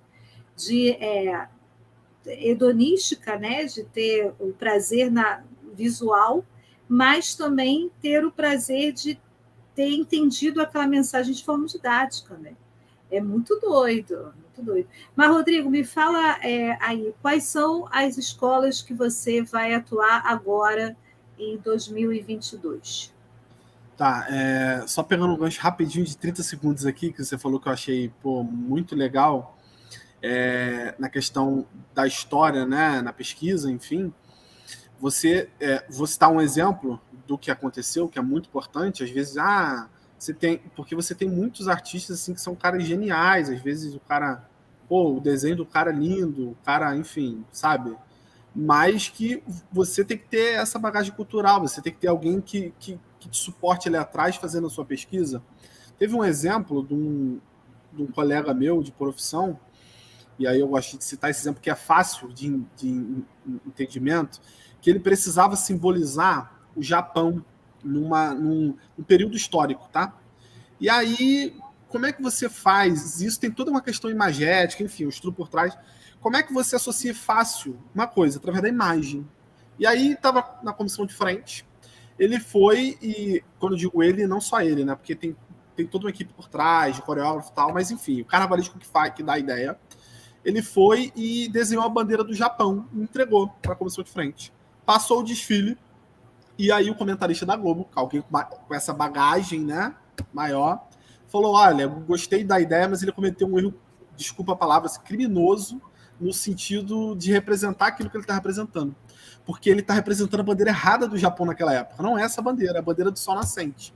Então, sabe, é um erro crasso, né? Por isso que a história, você tá por trás de pessoas, né, que estudam história, é importante por conta disso, né? Porque o carnavalesco, ele tá contando uma história ali, seja ela qualquer que seja ela abstrata, concreta, enfim.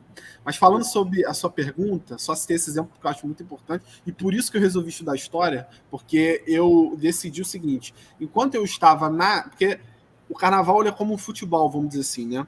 Enquanto eu estava na Intendente Magalhães, que é um desfile de grupos menores, a exigência teórica era menor. Então você pode Olha, só para esclarecer, Intendente Magalhães é uma avenida, uma rua que existe aqui no Rio de Janeiro, porque a gente sabe que tem gente que vai ouvir que não é do Rio, né? Então, é uma rua que fica no bairro do Campinho Valqueire, ali, tá? Zona oeste do Rio, e que circula, onde, né, se faz o desfile das escolas, que não são as escolas especiais, né, dos desfiles de escolas especiais, que é lá na Sapucaí, tá? Então, assim, só grosseiramente, só para vocês entenderem o que é Intendente Magalhães, tá? Fala aí, Rodrigo. Na verdade, a gente chama de grupos de acesso também, mas é mais ou menos isso. É a galera que não ainda desfila na Sapucaí, grupo B, C, D, vai embora, grupo de avaliação, que são escolas que surgem, querem ser escolas, aí tem um grupo de avaliação para saber se aquela escola pode ser escola de samba ou não. E aí, ela não sendo, ela fica impedida por 2 anos de poder competir, etc. Tá? Essas escolas, inclusive, só a nível de curiosidade, elas não recebem financiamento público para fazer o carnaval, nesse primeiro grupo, até por ser um grupo de avaliação. Então, falando especificamente da sua pergunta, né, sobre as escolas que eu estou trabalhando esse ano, vamos dizer assim, meu carro-chefe é a Unidos da Ponte, que eu estou assinando junto com o Guilherme Diniz, que é um amigo meu de longa data e tal. E aí é interessante porque a gente une características diferentes, né? E aí também, a título de curiosidade, o Guilherme, a gente até brinca, ele é sambista e eu sou sambeiro. O que é o sambista e o sambeiro? Eu fui criado numa família que ninguém respirava carnaval.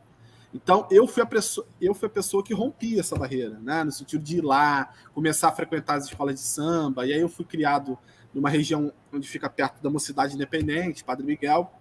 E eu comecei no início, Marta, pensar em ser um pesquisador de carnaval. Nunca pensei em ser carnavalesco, porque eu não entendia que eu tinha essa competência artística, né? E aí, enfim, o mundo mostrou que talvez eu tivesse isso, né? Eu fiz uma pós-graduação na época em figurino e carnaval na Veiga de Almeida, conheci muitos profissionais que são carnavalescos, diretores de carnaval, seja lá o que for, e aí entendi que aquilo seria importante. E aí, para finalizar, e aí já puxando esse gancho, o trabalho final que eu queria no início era fazer um livro, mas aí foi me sugerido falar, cara, você é bom nisso, faz um trabalho, pega uma escola de samba e faz um carnaval. Eu falei, tá maluco, como é que eu vou fazer isso? Pô, porque, tipo assim, no meu caso, só para explicar para vocês, o meu desenho à mão é muito ruim. Eu não tenho vocação nenhuma artística na mão. Mas no computador, e aí a minha primeira formação me ajudou por conta disso. Eu trabalho também como designer gráfico e tal, faço modelagem 3D, mas no computador eu desenho bem. Só que eu não sabia como é que era a técnica de desenho, né? Com o tempo você vai, né? Aí eu falei, pô, cara, como é que eu vou fazer isso e tal? Não, pô, vai lá e faz. Aí eu já conheci o Guilherme, que era amigo meu, e é importante a gente também falar isso, porque no carnaval tem duplas que se formam a partir de interesse da escola, mas no nosso caso, a gente começou junto, a gente era amigo antes do carnaval. E aí é interessante porque, tipo, não rola aquela vaidade, um querer dar pernada no outro e tal, enfim. Só que o Guilherme, a gente se completa em qual sentido? O Guilherme, ele não é academicista. A experiência dele do carnaval é a praxe que ele teve dentro de casa, porque a família dele tinha ateliê, a família dele tinha ala, então ele sabe, pô, de fazer tudo que você possa imaginar. E era uma experiência que na época eu não tinha. Né? Isso significa que eu não desenho e ele não escreve? Não, mas no início o start era a minha fraqueza se complementava com o conhecimento dele e vice-versa. Hoje em dia, vamos dizer assim, nós poderíamos tranquilamente eu fazer uma escola, ele fazer outra. Mas aí você acaba adquirindo uma identidade, as pessoas acabam, pô, é a dupla e tal. Enfim, acontece muito isso. E aí, para pontuar o que você me perguntou, a gente está fazendo a Unidos da Ponte, né, que é o enredo é Santa Dulce dos Pobres, o Anjo Bom da Bahia. E numa outra escola a gente está ajudando, na verdade, a gente não está assinando, porque a gente está dando trabalho de mentoria, vamos dizer assim, né? Porque tem essa praxe, né? Uma coisa é você desenhar um carro alegórico, outra coisa é você saber quais materiais, quantos metros de tecido você vai comprar, você tem que conversar com o marceneiro, com o ferreiro. Então, isso você só adquire com o tempo, vamos dizer assim. A gente está dando uma consultoria, vamos dizer assim, à União de Maricá, que é uma escola que desfila no grupo B, né? O antigo grupo B, hoje em dia, é o grupo especial da Intendente Magalhães, que caso suba, a escola vá para Sapucaí, né? Então, a gente pode assistir a sua escola em que dia? Sexta-feira, terceira escola desfilar, na Globo. E aí, assim, a Globo, o que a Globo faz? Tem o Big Brother, vai começar, né? Começou, acho. Geralmente, a Globo só começa a transmitir a segunda em frente na íntegra. A primeira, a que abre, eles lá no final, eles jogam gravado, por conta do Big Brother, né? Mas, assim, vocês vão me ver ao vivo, acredito eu. Opa! Vamos embora! E aí, Gabriel, o que você quer perguntar para o Rodrigo? Essa é a pergunta original, meio que ele já acabou respondendo, mas eu ia perguntar, porque, por exemplo, como professor de história, na adolescência, enfim, eu nunca pensei em ser professor, né? E quando eu vi, pronto, eu estava me formando como professor. A pergunta que eu ia fazer para ele era exatamente essa, né? Se ele, em algum momento, pensou, não, serei carnavalesco, e aí foi se especializando de alguma maneira para conseguir a função de carnavalesco ou não. Então, meio que ele já respondeu. Mas então, Rodrigo, como você disse que a sua família não tinha essa tradição de frequentar carnaval, enfim, e você é um cara que, da área da computação, em que momento você passou a frequentar o carnaval e olhar para o carnaval dessa maneira, né? Então, vamos lá. Falando uma coisa engraçada, né, que você falou, eu, assim, quando pequeno, também não pensava em ser carnavalesco, com certeza. Eu pensava em ser professor, cara, porque minha mãe e meu pai são professores. E aí, assim, na verdade, não é que minha mãe não quisesse que eu não fosse, né, professor, mas ela não me estimulou porque ela achava que eu, sei lá, deveria fazer outra coisa. E aí a Marta, a Rose, vocês vão entender, no sentido que eu via minha mãe trabalhando de manhã, tarde e noite. Talvez a minha mãe não quisesse que eu tivesse aquele ritmo de trabalho, né? E aí ela sempre falou, cara, você é sempre bom em informática e tal, é a profissão do futuro, né? E a gente está falando no início dos anos 2000, por que você não faz isso? Então ela me estimulava para uma coisa, né, nesse sentido. E aí eu sempre falava para ela, mãe, eu quero fazer história, geografia. Ela tá maluca? Aí ela brincava comigo, ó, faça primeiro isso aqui, vou te dar o suporte nisso aqui. Quando você crescer, você faz o que você quiser. Então foi o que aconteceu, assim. E eu não posso reclamar muito, Gabriel, porque querendo ou não, o pouco que eu tenho hoje, na verdade, foi a informática que me deu. Né? Então, assim, eu fiz a faculdade, eu me formei, trabalhei numa multinacional por um tempo, virei analista de sistemas sênior na época, que é vamos dizer assim, não é o maior grau porque tem a gerência, tem a supervisão, mas é um título razoável para a minha idade na época, né? A gente tá falando, eu tinha 24, 25 anos. E, cara, é meio louco falar isso, mas eu cheguei no momento da minha vida que eu pensei assim, não é isso que eu quero para mim, você acredita nisso? E assim, é louco falar isso por quê? Porque eu estava pensando em casar, né? Na época eu não tinha filho, mas estava pensando já em ser pai, porque eu queria ser pai novo. E aí eu falei, não, eu não quero trabalhar com isso porque não está me trazendo mais felicidade. Me trouxe patrimônio, no sentido de que eu comprei um apartamento, tinha meu carro, tinha uma situação de vida para a idade legal, vamos dizer assim. Mas um belo dia eu acordei e falei, cara, eu quero fazer outra coisa. Eu quero, sei lá, trabalhar com carnaval. E aí eu quero reviver aquele meu sonho de um dia fazer história ou geografia, porque eu sempre gostei de geopolítica e de história, né? Então, enfim. Aí eu falei, quer saber? Eu vou unir o útil ao agradável. Vou cursar uma outra faculdade, porque aí, eu posso estar equivocado aqui, tá, gente? No meu entendimento, trabalhar com carnaval seria muito difícil eu trabalhar com carnaval e complementar com outro trabalho que me exigisse 8 horas diárias. Eu falei, não, se eu for um professor, não estou falando que professor não trabalha, pelo amor de Deus, mas assim, estou dizendo que se eu trabalhasse no turno da manhã, né, eu conseguiria conciliar, ou à noite, né? Então eu quero ser professor. Aí que começou essa loucura toda, cara, porque eu simplesmente, de um dia para noite, comecei a fazer carnaval e demorei um tempinho até ingressar na faculdade, né? E aí eu comecei com o carnaval em 2015 e minha matrícula na UERJ em 2017. E aí a gente teve algumas greves e tal, já para estar um pouco mais engatilhado aí. Mas, enfim, foi basicamente isso. Hoje eu me vejo assim, trabalhando com carnaval, sendo carnavalesco, e complementando, dando sentido a toda a minha formação, fazendo história. Por isso que eu resolvi fazer história. Entendeu? Para fazer carnaval, para trabalhar, porque eu me vejo em sala de aula muito por conta do carnaval. E aí você falou sobre o ensino da história. Cara, um poder assim que eu acho magistral, eu sou apaixonado por samba enredo. E eu acho que samba enredo, apesar de não ser algo no sentido de caramba, aquilo ali é a história sobre, sei lá, sobre a história do Brasil, você vai aprender ali. Não. Mas eu acho que aquilo ali funciona como algo tipo, como é que eu vou te explicar? Uma mola para alguém, caramba, gostei tanto sobre isso que vou passar a me aprofundar sobre isso por conta desse samba aqui. Você tem grande samba. Você tem os sertões, por exemplo, que querendo ou não, se você quiser ter uma ideia base sobre alguma coisa, sobre os sertões, sobre o que foi, você escuta, você caramba, né? Você tem liberdade da Imperatriz, você entende todo o processo, né, do que foi, né? Se é um viés mais de esquerda, direita, é outro papo, mas assim, você entende, sabe? E eu acho isso fantástico e me vejo lá na frente utilizando isso como uma ferramenta de trabalho. É muito interessante, né? Essa questão também de como é que o professor ele pode conciliar formações diferentes, né?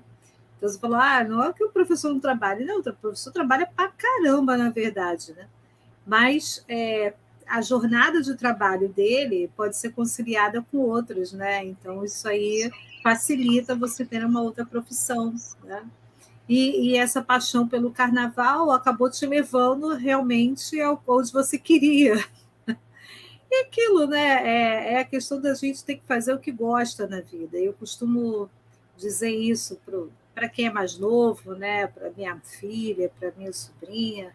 Olha, tem que fazer o que se gosta. Você vai passar a vida inteira fazendo alguma coisa, né? Vamos combinar? Acordar todo dia, trabalhar, não é tarefa fácil para ninguém, tá? Agora, quando você faz uma coisa que você gosta, isso é menos penoso, você vai mais feliz. Aqui a gente está trabalhando, né? Eu estou trabalhando, você está trabalhando, nós estamos trabalhando. Mas aí, quando você trabalha numa coisa que você gosta, não é tão penoso, né? É muito penoso você levar uma vida numa profissão que você realmente não curte, né? Então, realmente é complicado. E aí, gente, mais alguma pergunta para o Rodrigo? Ou a gente pode fechar a nossa tábua de hoje?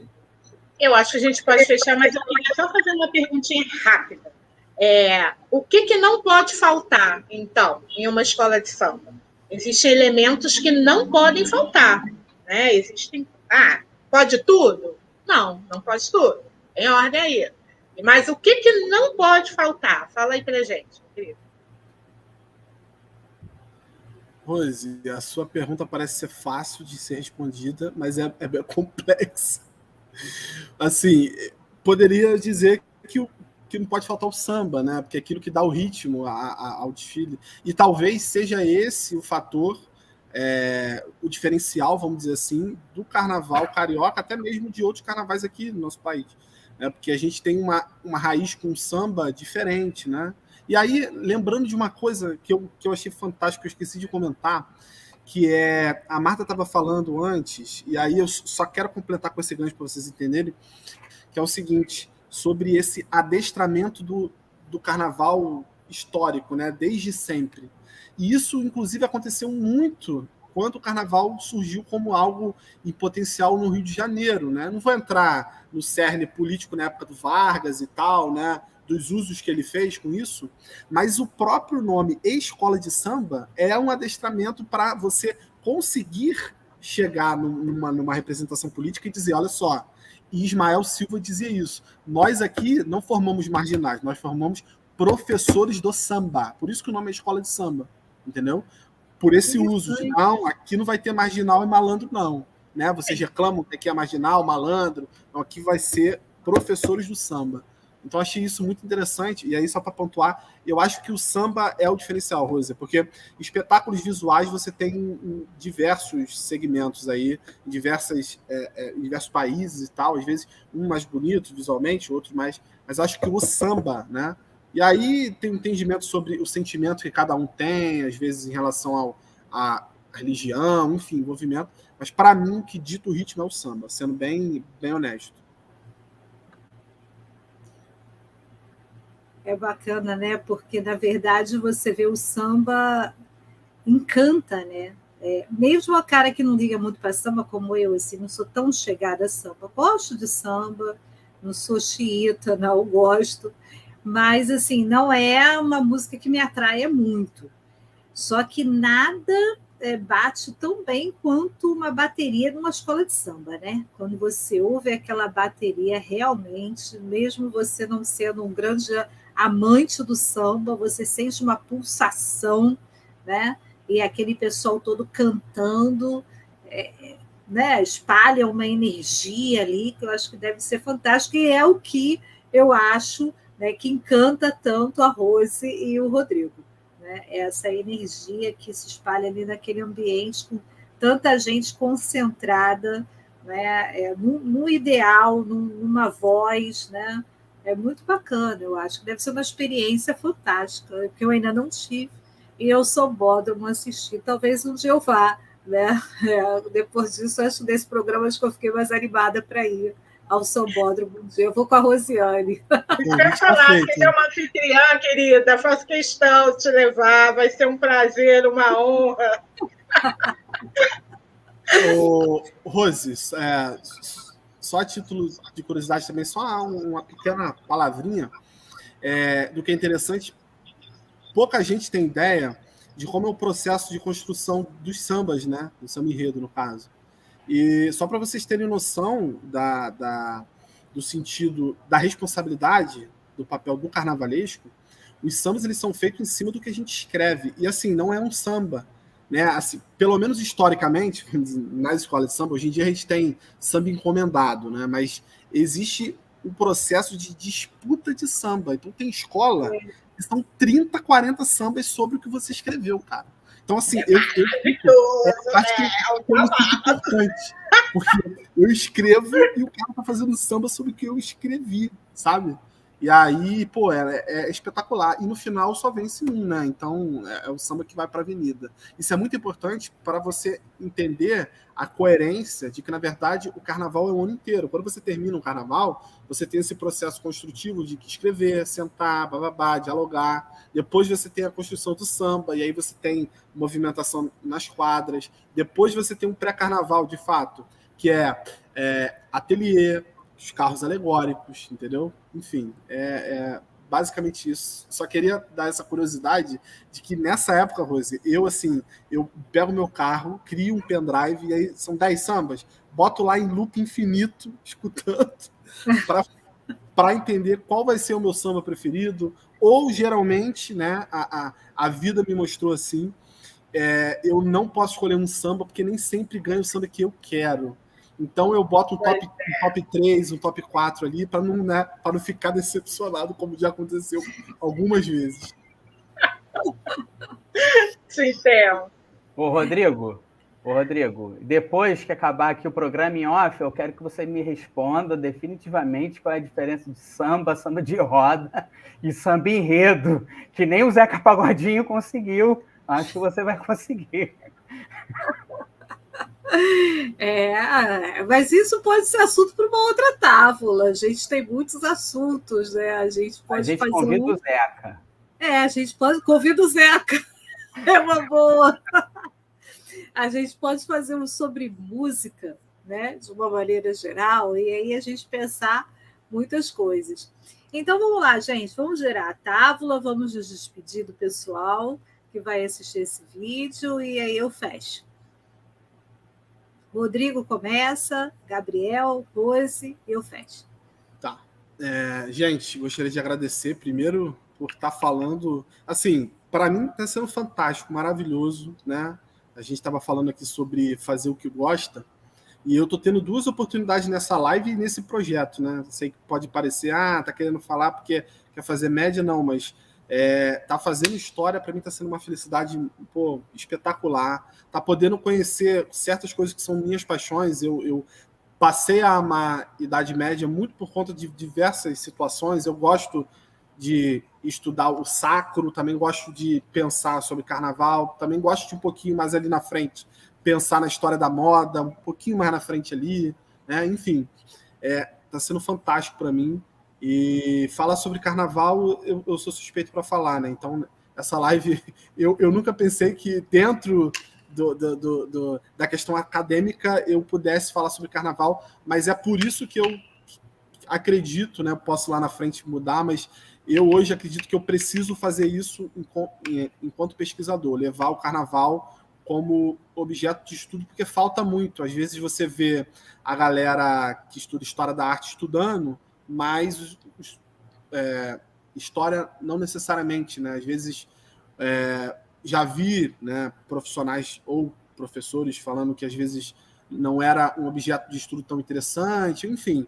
Mas eu, particularmente, é minha paixão, cara. E até porque, só para pontuar também, para finalizar, porque eu também amo onde a gente vive, né? Eu amo a história do Rio de Janeiro. E, assim, por amar a história do Rio de Janeiro, as escolas de samba, se você entender toda a complexidade sobre a história do samba, sobre o surgimento do samba, você acaba conhecendo muito do Rio de Janeiro, né, cara? Porque você não tem só escola de samba, né, na Zona Sul, você tem uma escola de samba praticamente por todo o estado do Rio de Janeiro. E cada uma com suas especificidades. Então, por exemplo, só a título de curiosidade para finalizar, quando a Mocidade tem um toque de caixa diferente, não é à toa, entendeu? É porque lá se toca o agueré, o agueré é tocado para Oxóssi, enfim. Então acho isso fantástico, cara. Obrigado, gente. Não vou me alongar muito não, porque senão fico falando aqui o dia inteiro. Valeu, pessoal. Gente, mais uma vez, só tenho a agradecer a vocês aí, Marta, Rodrigo, né, a honra de me receber como cavaleiro aqui na Távola, né?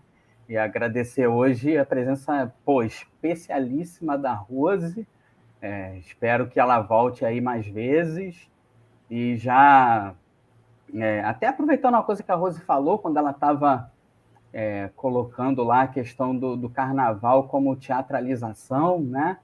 Eu acho que no final, pelo menos para mim, eu percebi aqui, no final mesmo dessa nossa conversa, que acaba sendo mais que uma teatralização, é uma vivência mesmo, né? Não é só representar ou interpretar ali naquele momento, naqueles dias, como a Rose falou, né? Que ela começa a sexta e só termina lá na quarta-feira de cinzas. Nesse período, ela não representou, ela não teatralizou, ela viveu o carnaval, viveu lá quem ela era na fantasia dela, ou viveu a Sapucaí, ou viu o bloco, ou sei lá mais para onde que ela foi, né? Então, é isso, carnaval acaba sendo uma vivência ali, mais do que qualquer outra coisa, e até pegando um pouquinho que a Marta falou, né? A questão do trabalho, né? Tem que ter o carnaval, né? Porque senão a gente não aguenta o resto do ano inteiro trabalhando, acordando cedo, com isso, com aquilo, com um monte de notícia, com um monte de problema. Cara, tem que ter o carnaval, né? Para a gente fugir um pouquinho disso aí, né? Viver de uma maneira diferente da cotidiana, da convencional. E aí, já tô ansioso aí para a próxima reunião da Távola. Valeu. Bom, eu também já estou aqui ansiosa para a próxima reunião da Távola. Vai ser um prazer enorme retornar, mas eu quero agradecer imensamente a você, Marta, Rodrigo e Gabriel, pela possibilidade de um bate-papo tão gostoso no dia de hoje, onde a gente pode já ir esquentando os tamborins e falar de algo que a gente gosta. Então, mais do que fazer o que gostamos, que é o que a gente está fazendo aqui, é falar também daquilo que a gente gosta, né? E aí, para finalizar, eu vou só, né, fazer aqui um momento de teatralização, dizendo o seguinte: o samba, aqui, a gente não perde o prazer de cantar e fazem de tudo para silenciar a batucada dos nossos tantãs. Mas deixa eu dizer, o samba agoniza, mas não morre. Então, galera, carnavalize-se do jeito que você quiser, mas, não cala o samba não, porque o samba agoniza, mas não morre. Valeu? Beijo grande, até a próxima. Adorei, gente, adorei. Acho que a gente devia ter ensaiado assim um samba para cantar, porque ficou excelente a cantoria da Rose. Eu improvisei aqui, sim. Muito bom. Gente, é um prazer mesmo passar esse tempo aqui com vocês. A Távola é justamente para isso, é para a gente bater papo. Então, quem está assistindo agora, né, quem vai assistir depois aí o nosso programa, se quiser que a gente comente algum tema, coloca aí no comentário no YouTube, no chat, e a gente pode fazer uma tábua sobre o tema que você recomendou, que você quer saber. Né? A ideia do programa é justamente isso, é a gente trazer um tema e fazer relações desse tema com a Idade Média, com o período da nossa sociedade contemporânea, com a cultura, enfim. É essa a nossa proposta. E a Távola, então, vai se despedindo por aqui, né? Até o próximo mês, o nosso próximo programa. O nosso programa é mensal, então, no próximo mês, nós vamos estar por aqui com outro tema. Eu agradeço muito, Rosiane, pela sua presença, que abrilhantou a nossa Távola. Você sabe disso, né? Rodrigo e Gabriel, pela parceria de sempre, muito obrigada. E a gente se encontra depois, no mês que vem, com outro tema, beleza? Acompanhe a gente nas redes sociais, você vai saber o que a gente vai aprontar. Tchau!